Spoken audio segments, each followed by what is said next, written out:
My name is Ossian Bingley Hart. I was born here in Jacksonville. I died here in Jacksonville. I went on to become governor of Florida, and I was the very first governor of Florida who was actually born in Florida. Now, unfortunately, my legacy has all been forgotten. And as we walk around, I will tell you a little bit of my story, as well a little bit of my family story. But I've essentially been forgotten. Now, and that is why I walk the streets today. Now, in 1845, when I entered politics, a poem appeared in the local newspaper. Started like this: once upon a midnight dreary, while I pondered weak and weary over many acquainted curious volume of forgotten lore. While I nodded, nearly napping, suddenly there came a tapping, as if someone gently rapping at my chamber door. 'Tis some visitor, I muttered, tapping at my chamber door, only this, and nothing more. But I remember it was in the bleak December, and each desperate dying ember wrought its ghost upon the floor. Eagerly I sought the morrow, vainly I had hoped to borrow from my books surcease of sorrow. Sorrow for the lost Lenore, the rare and radiant maiden whom the angels named Lenore, who shall be nameless evermore. Edgar Allan Poe himself, the Raven. Follow me this way. My extra thing. So, my story is about the second story of the building right here on the corner. That's where Cook's Cabinet Shop was. In 1923, Dr. Ralph Green was basically hired by the state of Florida to devise this particular instrument. Well, he decided he wouldn't tell anybody about it because he needed some help creating this particular instrument. So the first thing he needed was a carpenter, basically, to build him a chair. And he contacted Mr. Cook up there on the second floor. And Mr. Cook had worked with Dr. Green before, and Dr. Green had worked with him before to create different furniture pieces for a hospital at one time. So it wasn't that much of a difference to Mr. Cook, but this particular chair that he was building had very odd dimensions to it. Very wide seat, a very tall back to it. And the legs was two big thick legs in the back and one big giant thick leg in the front with a footrest. Well, Mr. Cook had built that chair for Dr. Green, and then Dr. Green took it on up to his house up in Springfield, just to the north here. And he finished it off, putting the necessary straps onto it and the electrodes. And what he had made was Old Spartan, Florida's first and only electric chair that was used for 75 years electrocuting people. Right there? Well, Mr. Cook had no idea what he had contributed to. So every time somebody was electrocuted, he felt it. He felt it. And he ended up going insane. And he died in an insane asylum. So it's his figure, John Cook, that we see up on the second floor today at night. Follow me this way. The very horrific day in Jacksonville's history. It was May 3rd, 1901, when a fire starts at the Cleveland Fiber Factory. They used to process the Spanish moss back in the day, stuff upholstery with it. Well, it's a dry, windy day in Jacksonville when the outside drying rack caught fire, and the fire jumps to the factory itself, and the roof collapses on that factory, and all the hot embers blow up into the air. The fire started to the west, and the wind was blowing to the east. And right on the corner where we just cut through was where the Mohawk building was. It was a brand new building. It was fireproof. And when that fire broke out, people thought they would be safe in the new Mohawk building. So many people gathered inside the Mohawk building. But then the wind changed direction and it blew this way to the south. And those people in that Mohawk building were cut off. There was only one way for them to escape. It was to come this way to the south, down Market Street, down here to the Market Street Pier. So they came down here to the pier and the flames followed them down here. So they were screaming for help. There was a boat that came. Arthur Cummer had a yacht, rescued people, but could not rescue everyone. So the screams were going on for people looking to be rescued. People drowned here right at this very spot. And that's why this monument is here today, because this is where most of the people died during the Great Fire of 1901. And it's late at night. You can still hear screams coming off of the river. Jacksonville has suffered through several epidemics. Yellow fever epidemics. And on this particular day in 1854 was the start of the scarlet fever epidemic. You see, Mrs. Turknett used to watch a young girl named Allie Dell. Dr. Dell put Mrs. Turknett in charge of his only daughter. Mrs. Turknett took very good care of Allie, and they would play down here back in the day because there was sand dunes over here. Well, on this one particular day, Allie got a little bit too close to the sailors that had come in, and she caught the fever. She had caught the scarlet fever. Well, Mrs. Turknett, she was beside herself, as you can imagine. It was her job to protect young Allie. So she did her best to nurse Allie, holding her day and night, but Allie did succumb to the fever. Mrs. Turknett had gone home and she had taken her clothes and hung them up in her closet. Well, a month later, she put those same clothes back on, and in her house, with her 5 boys, they all caught the fever and they all died within an 8-day period. All the Turknett boys all died. Now, when this tour is finished with the walking tour, if anybody wants to go with me to see the Turknett graves and any others, up at the 1852 cemetery, that's a mile from here, you're welcome to join me up there as well. I'll give you the address. But that's one of the sites at the cemetery, is to go to the Turknett graves, all side by side. So, poor Miss Turknett, she did her best with young Allie, and Allie's ghost has been seen, small white girl, waving to boats down here. But anytime you saw Allie, you look in the distance right behind her, you saw another dark shadow, Mrs. Turknett. She's never left Allie's side.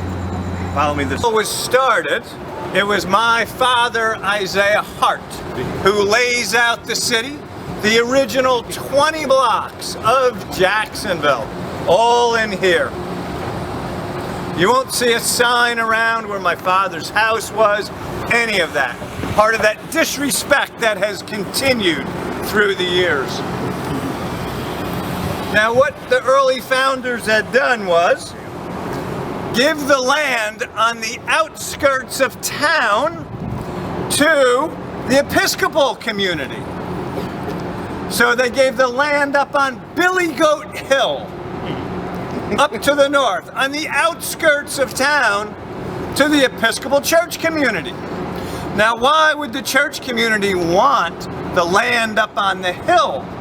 Well, when you're on a hill like that, and you go to bury one of your loved ones, you'd bury them around the church. Well, if you're on a hill, you could dig down a little bit right there, not hit water. So that was prime property for the church up on the hill. Now, back in my day, when someone had passed, you could pay your respects to that family because the body was basically laid out in the front room of the house when you first entered the house, that very first room, and it became known as the dead room. So you paid your respects to that family there, and then that night, the body, we'd take it and move it on up to the church, where it would be buried the next day. Now, just in case someone stayed up to watch that body throughout the night, just in case it was to move or anything, we want to make sure that person is dead. So the person who was in charge of watching the body worked the graveyard shift. And sometimes we put a bell on their foot or on their hand, because then they could be saved by the bell. Now, the next day, there would be a funeral service, and then we would bury that body up around there. Now, at some point in time, somebody decided that name of that front room, dead room, was just a little bit too morbid, and they changed it to the living room. Now, if all the graves were all around the church up there, well, what happened when the streets expanded north? Well, now those horses and carriages are going over top of those stones, those gravestones. So it was time then for the very first public cemetery in Jacksonville. So in 1852, we started the city cemetery. Today we call it Old City Cemetery. So, 1852, we start City Cemetery, and we take those headstones around the church, and we move them over to Old City Cemetery. But we didn't move the bodies. So the bodies are still up there. There's a poltergeist going on up there. If anybody knows, on the west or the east side of the church, there's townhomes right there, built over top of the graveyard right there. Yeah, real nice. They didn't tell them. Goes in the back, you can come down over our Florida Theater building. Always listed as one of the top haunted places in Jacksonville. This is where the old jail was on this location. Then this building got built in the 1920s. Has anyone ever been inside and sat in one of the ghost seats? Because there are known ghost seats here. So there are several known ghosts in here inside this building. One is Mr. Joseph Hilton. And his room that he likes to be in and doesn't want anyone to disrespect it or anything is the projection room. See, he was the original projectionist. And when this was built in the silent movie days, he saw this right into the talkies before he died, and then he just decided to stay around. Now there was a little girl who fell from the balcony. Her name was Susie. She is one of the local ghosts who just remains, as well as her mom, Goldie, is always close by. But not that long ago, they had refurbished this theater, switched out all the seats, put in all new seats, except for the ghost seats. They kept the ghost seats back to the original seats just the way they were. So you're welcome when you go in and you get tickets for a show or anything to request a ghost seat. And don't be surprised if you get taps on the shoulder and such, because you are sitting in one of the ghost seats. Well,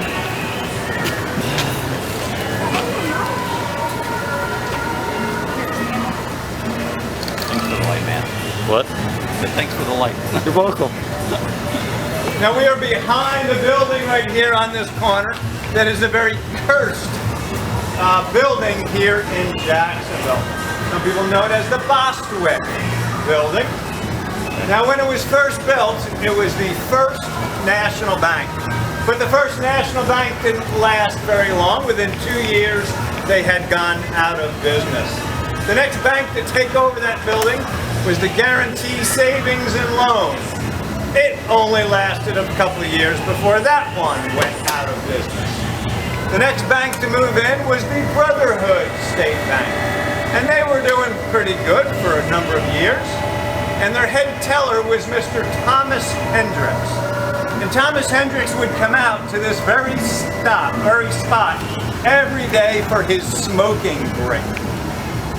And people to this day do smell cigarette smoke back here that just seems to come out of nowhere.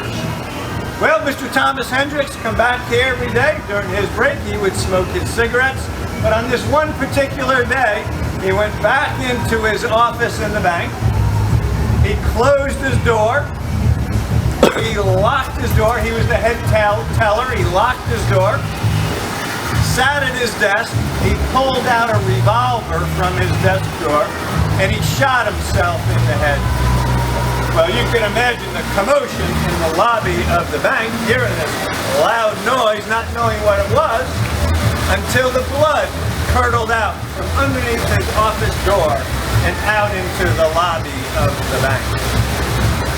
The bank never reopened. It closed and never reopened. So that building has a curse tied to it. And now today, that building is the Cowford Chalk House. And I warned them of the curse of this particular building. So I said they needed to do something. Needed to do something to honor Mr. Thomas Hendricks. Perhaps have a dessert for him. Call it a blood pudding. Watch your step. So my father, Isaiah Hart, city founder, names a lot of the streets. Named the street after my sister Laura. That's why a couple of blocks from here, there's Laura Street. I have another sister named Julia. So another street named after my sister Julia. Well, no street named after me, Ossian Hart. I spelled my name O-S-S-I-A-N. No street named after me. Well, look at the name of the street here.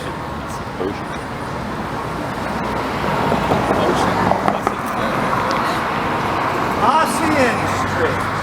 Ossian Street. There is no ocean anywhere near here. Once again, I've been disrespected. Not only have I been forgotten, but I've been disrespected as my family as well. Because we had a family mausoleum in this area. It's desecrated.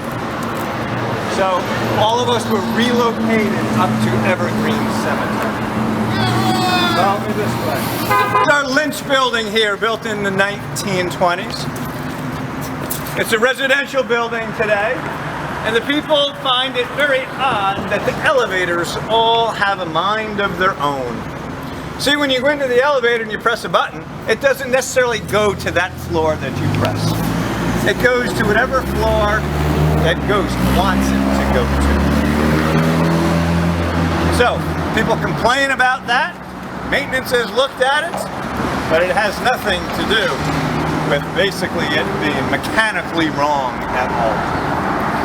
So Mr. Lynch had built this building, and he's proud of building this building at 17 stories high, and he put advertisements everywhere that he was building the tallest building in Florida. He was so proud of this going up in the 1920s. And see, the Barnett family had kept it quiet, their new headquarter building that they had started. So just when he finished it at 17 stories high, the Barnett family announced that they were building their building 18 stories high, finished the next month. So he never really had the tallest building in Florida at all. Is he the one haunting it? I do not know. But Mr. Lynch was quite upset that he never got a chance to have the tallest building. Now, what was here before this building? Before this building, there were houses that were here.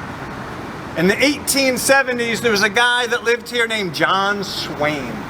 And John Swain had a different name in Texas because that was his alias here in Jacksonville. He was very well known in Texas. His name was John Wesley Hart. If anybody knows, watches the History Channel, knows anything about Texas history, he is the most notorious criminal in Texas history. He's known to have killed 42 men. He was in 19 gunfights. Well, he left Texas to keep from being put in jail. He was kept being chased by the Pinkerton detectives. So he changed his name to John Swain, and he lived right where this building is. He lived right here in the 1870s. And you see, I looked him up in the city census because it still survives. And it says John Swain, his name. He lists the occupants in the house. His wife and his son were here as well. Puts his address right at this very spot.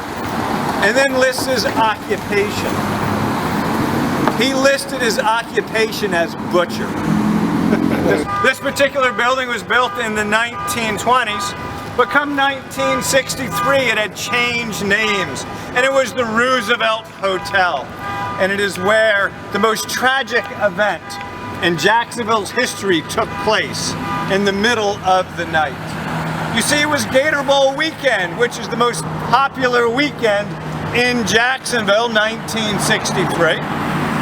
Famous guests were even staying in the Roosevelt Hotel there. A basketball player named Norm Sloan was there. There was a lady named Donna Axion, who was the Miss America, who was staying in that hotel on that night. Well, in the middle of the night, a fire starts in the basement, the bottom of the hotel there. Now, it wasn't the type of fire where you saw lots of flames, but it was this mysterious fire that started. That was creating this suffocating black smoke. And see, it slowly in the middle of the night started billowing up. Now, the people started smelling it on the second floor, but it was so thick and so suffocating they couldn't go down through the smoke. So they just went up higher. Trying to wake other people up, everyone just kept going higher and higher and higher till they got up to the rooftop. And see, the Navy was called, and the Navy came in with helicopters and rescued people from the rooftop. But see, not everyone made it out of their rooms. So, of course, the fire department came. Onlookers came. This was a big deal in Jacksonville. You can imagine all the people coming around to see what they could do to help.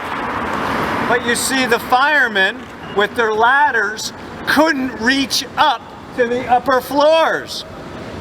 So what was happening was the people that was in that room, they were trying to stuff towels underneath their door to keep that smoke from coming in. But it still just came right in, that suffocating black smoke. So they opened up their windows to get fresh air. But see, that smoke just kept coming into the room, kept coming into the room. It was so suffocating that they would take bed sheets, tie it to furniture, and they were hanging out their windows. But they could only hold it for so long before they dropped to their death. Very, very horrific to watch all of these onlookers looking on that day and seeing people one by one drop from the bed sheets down onto the ground. 22 people died that night. So those that live in that residential complex, well, in the middle of the night, they hear people running in the hallways. They do hear screams for help inside that building. Follow me. This is our Florida National Bank building. It has an underground with two big underground vaults underneath it. And see, one time I was underneath this building with a group of photographers. And I had taken them in specially. They wanted to take pictures of the underground vaults. And when we were down underground, noticed on the floor there were these little tiny pieces of like white paper. Almost looked like petals of a flower. Little tiny piece of white paper all over the place down there. Didn't think anything of it until I found the article that happened in 1979, the Valentine's Day murder that took place here. So Mr. Prentice O'Neill Murphy came here on Valentine's Day with white roses for his wife. And he entered into the bank, and they were used to seeing him, the employees were, and they informed him that his wife was downstairs. So he went to deliver her the roses. So he gave her the white roses, and then he pulled out a pistol from his pocket and shot her in the head 3 times. So what is that still down there, those petals? Perhaps those are petals from the white roses. This way. From down here, you want to stand there. Alleyway is no ordinary alleyway. There's actually a tunnel underneath here. And that tunnel now has been covered over. If you were down underground and you looked up, while being in that tunnel, you would see a glass ceiling. Very thick glass. Because back in the early days with the banks, how they lit up the tunnels was they installed a very thick glass as a ceiling so that the sun could shine in, light up the tunnel down there. But it was so thick that you couldn't see what was going on down there. But we are between the banks here. There's all underground tunnels around us. So on this one particular day, I had a helper down cleaning up one of the old vaults underneath this building here. And I told the guy that I was working with, I said, there's another building to the north. And I know it was owned by the same bank, and I know there's a tunnel that connects those 2 buildings. I just don't know where that tunnel goes. So this is what I'm going to do. I'm going to go around up on Adams Street. I'm going to go down into the Adams Street side, a block from here. And I got my baseball bat, and I'm going to bang on the door over there. And you tell me where the noise is coming from on this side, and we'll find that tunnel. And we'll figure out how the banks were connected, how the buildings were connected. So that's what I did. Bang, bang, bang. And I came around, and he says, I know where you were. So the room, the whole tunnel area there was all filled with garbage. So we had to climb over things to figure out which door I was banging on from this side. And it led us into this tunnel here. So we walked to the north inside this tunnel up towards Adams Street. But once again, we were climbing over top of things. And we got to the door where I was on the other side before. We saw a little makeshift shrine right there. There was a pocket watch, big giant pocket watch. There was a cross, a little tiny cross, and there was an old photograph with a woman in the photograph, very old black and white photograph. 3 things. Little shrine was placed right there. So we felt like we didn't want to disrespect it or anything. We felt like we should just leave that right there the way it was. And we had more work to do, so we climbed back out of the tunnel. Continued our work. At the end of the day, we left, and we told the security guard that we found this little shrine at the end of this tunnel that no one's been into. So the security guard said, well, tomorrow when you come back, show it to me. We said, okay. So the next day, we were there with our flashlights, took the security guard and then once again climbed over all the top of the stuff. When we got to where the little shrine was, it wasn't there anymore. It was gone. Of course, we had already talked about the Florida National Bank. The building to the left is the Florida Life Insurance Building. And notice what's up at the top of that building. See that little structure on the top of that high rise? Over there just to behind the bank building, a little bit to the left. That was a little penthouse for Mr. Bernard Burney. He had a restaurant on the corner where the Elks building is, the next corner going up, the round stone building up there. That's where his restaurant was. And he was called the Man in Green. And every day was St. Patrick's Day in his restaurant. Everything was green. He was actually in a comic strip, one of those strips with in a newspaper with Ripley's Believe It or Not, because every day was St. Patrick's Day. Well, Bernie worked every single day of his life in that restaurant. And when he finished at the end of the day, he would go up to the top story up there, and that was his penthouse up there.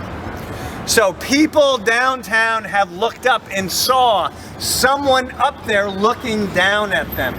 They've seen a figure up there at the top of that building. And I'm sure it was Bernie, because that was his penthouse. That was just a small little apartment that he had up there for just him and his dog, Peggy. Been disrespected as well. See, he spelled his name with an S. That's why there's Hogan's Creek. But we have a Hogan Street where his house was. But they spelled his name wrong.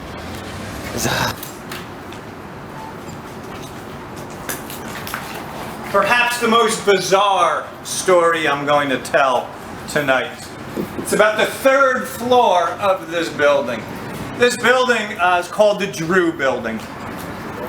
And as a historian, I study the history of Jacksonville, and the Drew family is one of the oldest families in Jacksonville. And when you trace all the different fires that took place in Jacksonville, it always seemed like the Drew Building would burn. It'd get rebuilt and it would burn again. Well, in 1901, the whole city burned, including the Drew Building. So this building here gets built. It is the new Drew Building in 1903, built right after the fire. So it was built as a two-story building. Built as a two-story building. And the Drew family had this for their print shop. And they hired an architect, famous architect in Jacksonville's history, Henry John Clutho, to put a third story onto this building. And he started the project and he stopped. He walked away from it. The only project Henry John Clutho ever walked away from was putting a third story onto this building. Swore he couldn't do it. Moved on to another project. Well, this guy Camps took over that project. They hired another architect to do it. Camps put on the third story, and no more than when the third story was built, it collapsed and people died. Wow. So, something's going on with the third story in this building. Now, they eventually did put a third story on. And our most famous arsonist and serial killer in Jacksonville was Otis Toole. Anyone ever hear of Otis Toole? He lived up in Springfield, started several fires in Springfield and all. His most famous murder was of a young boy named Adam Walsh. And Adam Walsh's father, John Walsh, started a crime show, America's Most Wanted. Yeah, that was John Walsh, after his son Adam was abducted and killed by Otis Toole.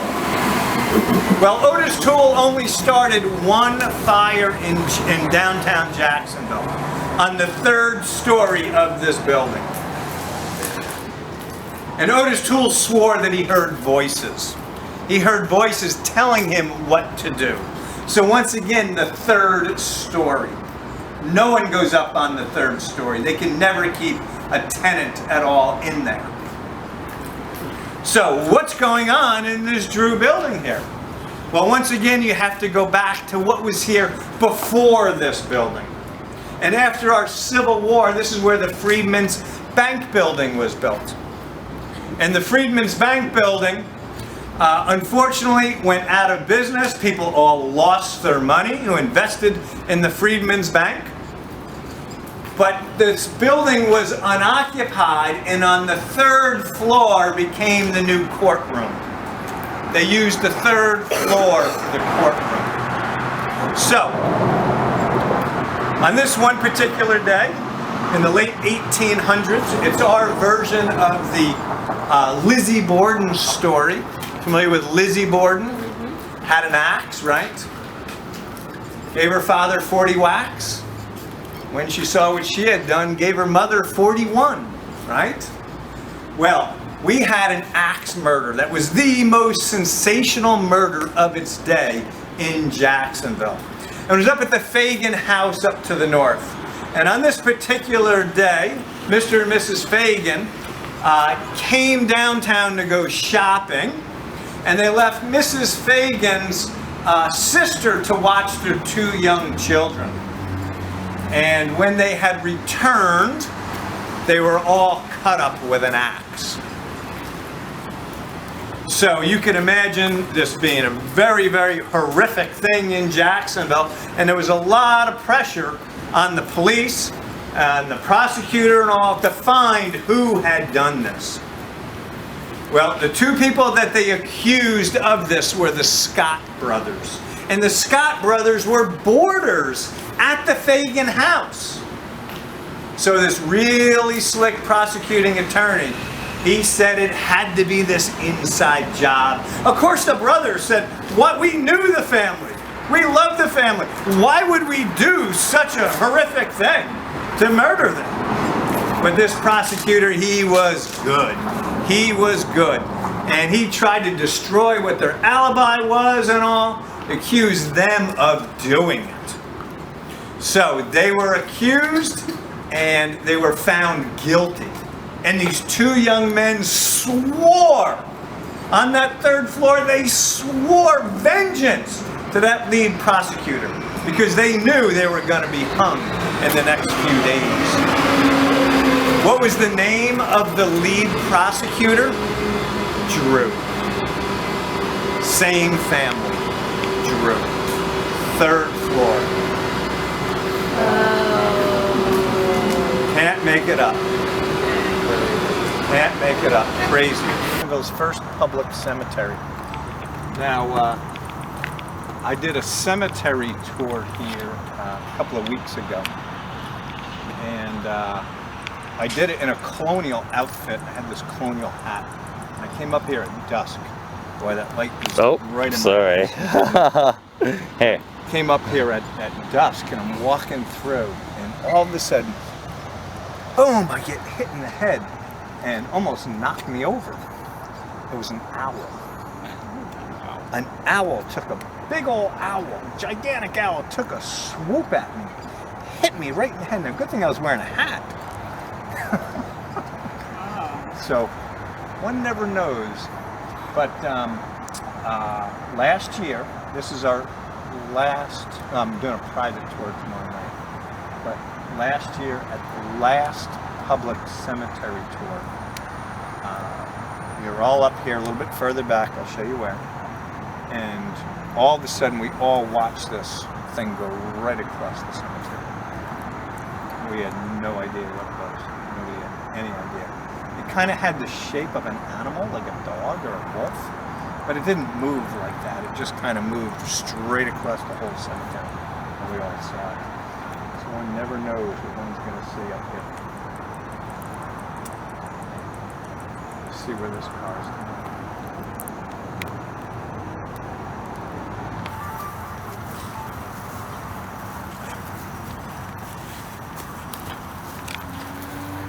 He was a mayor of Jacksonville, and he was in charge of the local militia when the Civil War broke out. So what he did was they raced down to St. Augustine and they took all the cannons that were in St. Augustine at the fort there, and they brought them all up here. Because at the time, that was a federal fort. And he didn't know what was going to happen with that. Well, the Union ended up coming down and taking that. But before anybody did that, he went down to St. Augustine, got all the cannons, and set them up on the bluff along the St. Johns River. But he was mayor of Jacksonville. Now, right over here, watch your step, is a governor of Florida. He was another Confederate soldier. Anyone ever hear of Fleming Island around here? Yeah. Francis Philip Fleming, same family. So his mother was the subject of a book called Margaret's Story, because she was Margaret Seton Fleming, and Eugenia Price made her famous. But there's a chapel that is Margaret's Chapel, still on Fleming Island, and but Francis Philip Fleming, governor of Florida.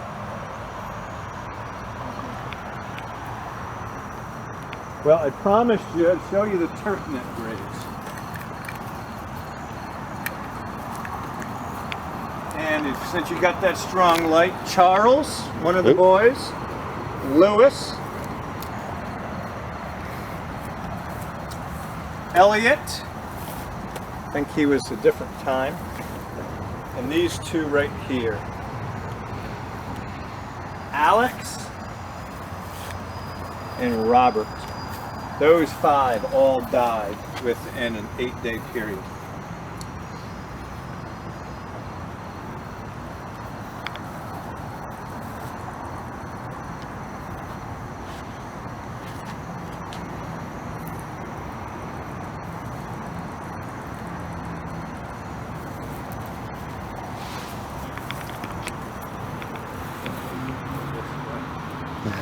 Right He's- there, Matthew. Sorry. I've warned you. That there was a warning. I'm turning it down. You know. Anyone know of the Broward family? Napoleon Bonaparte Broward. This is his sisters right here. Florida was one of his sisters. The Dames Point Bridge was technically the Broward Bridge. Napoleon Bonaparte Broward went on to become governor of Florida.